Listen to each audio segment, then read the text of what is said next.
Good morning, ma'am. Good morning, classmate. I'm here today to report all about learner autonomy in the Eastern and Western context. This chapter set out to give an overview of the definitional development of learner autonomy in the West and then shift to the Eastern concept of autonomy. The Western approach in early 80s, pioneers of language autonomy such as Holick 1981 adopted a definition from Concise Oxford Dictionary describing autonomy as an ability, a power, or capacity to do something, and thereby language autonomy, the ability to take charge of one's own learning. Meanwhile, autonomy was also perceived as a process of decision-making by hand, who defined it as an decision-making process involved in identifying problems and making relevant decisions for their solution. For example, Dickinson argued that autonomy is complete responsibility for one's learning carried out without the involvement of a teacher or pedagogic material. Hulick also introduced the notion of responsibility and decision-making.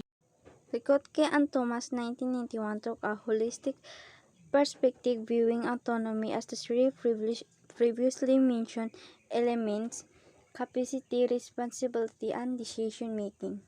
In that, they define autonomy as the ability to assume responsibility for one's own affairs, the ability to act in situations in which he, the learner, is totally responsible for all of the decisions concerned with his learning and the implementation of decisions.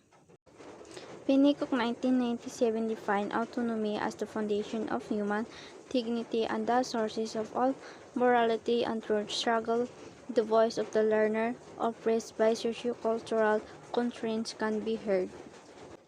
He also voiced against what he called the fossilization of the physiologist, technologies, and universalized concepts.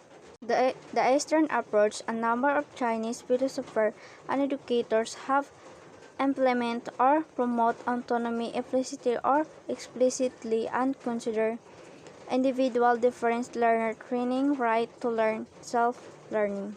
However, self-learning triggered by extrinsic motivation has also been exercised by the ordinary Chinese people to improve self and collective self. Genuine autonomy versus pseudo-autonomy. Genuine autonomy should be given priority in developing autonomy for long-term benefit. Genuine autonomy is an inherent concept in the West which originated from liberal humanists. Pseudo-autonomy may sometimes be even more desirable and easily developed in a collectivist and exam-oriented context for short-term purposes. Pseudo-autonomy may be even more effective in exam-oriented contexts such as that of China, Japan, and Taiwan.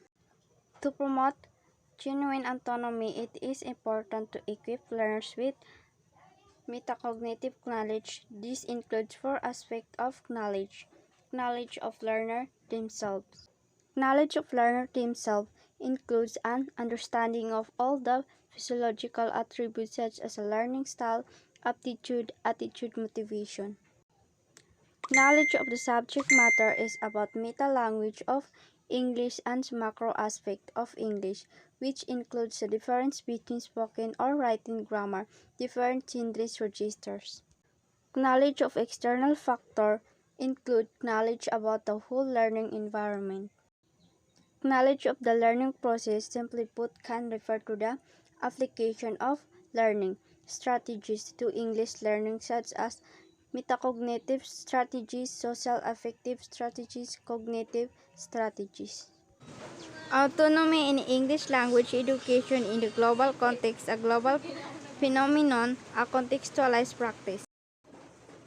With language autonomy as an integrated goal of education for many countries and the superior status of English as the main medium of communication around the globe, language autonomy within the context of English language learning seems to have attracted more attention from governments and practitioners around the globe than any other topic in the field.